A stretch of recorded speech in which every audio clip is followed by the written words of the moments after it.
Capítulo 8. Portanto, os em união com Cristo Jesus não têm nenhuma condenação. Pois a lei desse Espírito que dá vida em união com Cristo Jesus libertou-te da lei do pecado e da morte.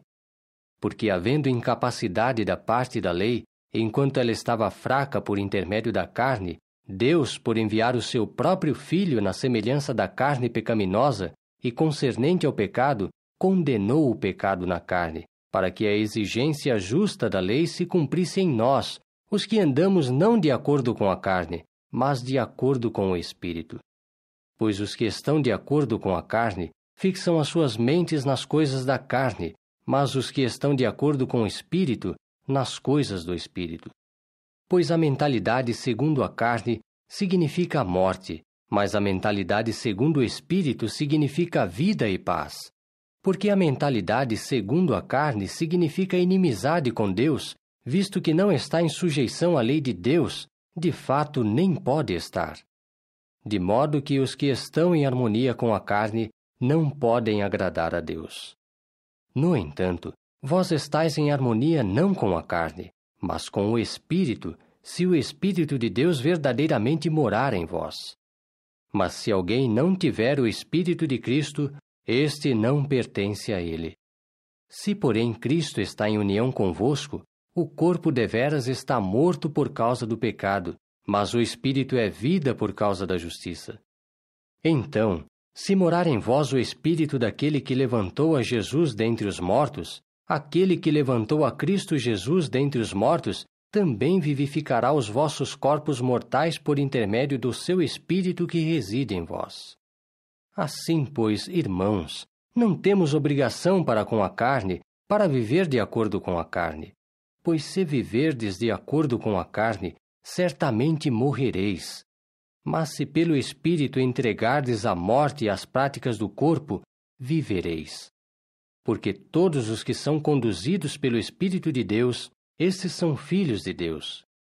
Pois não recebestes um espírito de escravidão, causando novamente temor, mas recebestes um espírito de adoção como filhos, espírito pelo qual clamamos: Abba, Pai.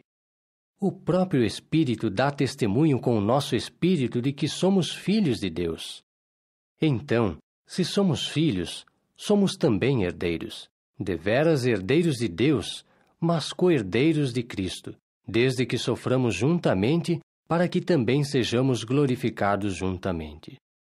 Consequentemente, eu considero os sofrimentos da época atual como não importando em nada em comparação com a glória que há de ser revelada em nós.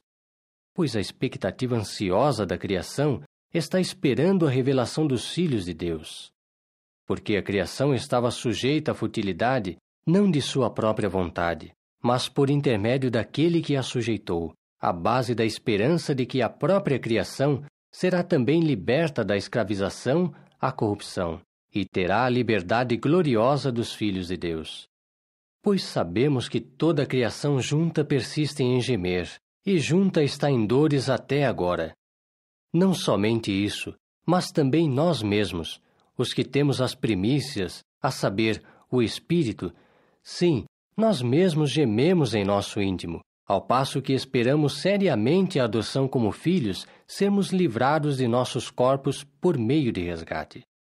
Pois fomos salvos nesta esperança, mas a esperança que se vê não é esperança, porque quando um homem vê uma coisa, acaso está esperando por ela? Mas se esperamos por aquilo que não vemos, persistimos em esperar com perseverança. De maneira semelhante, o Espírito também se junta com ajuda para a nossa fraqueza, pois não sabemos o problema de em prol de que devemos orar, assim como necessitamos, mas o próprio Espírito implora por nós com gemidos não pronunciados.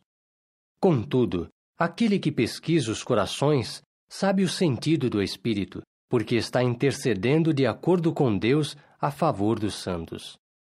Ora, nós sabemos que Deus faz que todas as suas obras cooperem para o bem daqueles que amam a Deus, os que são os chamados segundo o seu propósito, porque aqueles a quem deu o seu primeiro reconhecimento, a esses também predeterminou que fossem modelados segundo a imagem de seu Filho, para que este fosse primogênito entre muitos irmãos. Ademais, os que ele predeterminou são também os que chamou, e os que ele chamou são também os que declarou justos. Finalmente, os que ele declarou justos são também os que glorificou. Que diremos então quanto a estas coisas? Se Deus é por nós, quem será contra nós? Aquele que nem mesmo poupou o seu próprio filho, mas o entregou por todos nós, por que não nos dará também com ele bondosamente todas as outras coisas? Quem levantará acusação contra os escolhidos de Deus? É Deus quem os declara justos. Quem é que condenará? Cristo Jesus é aquele que morreu. Sim, antes é aquele que foi levantado dentre os mortos, que está à direita de Deus, que também intercede por nós. Quem nos separará do amor do Cristo? Acaso tribulação, ou aflição, ou perseguição, ou fome, ou nudez, ou perigo, ou espada? Assim como está escrito: por tua causa estamos sendo entregues à morte o dia inteiro, temos sido considerados como ovelhas para a matança. Ao contrário, em todas estas coisas estamos sendo completamente vitoriosos por intermédio daquele que nos amou. Pois estou convencido de que nem a morte, nem a vida, nem anjos, nem governos, nem coisas presentes, nem coisas por vir, nem poderes, nem altura, nem profundidade, nem qualquer outra criação será capaz de nos separar do amor de Deus que está em Cristo Jesus, nosso Senhor.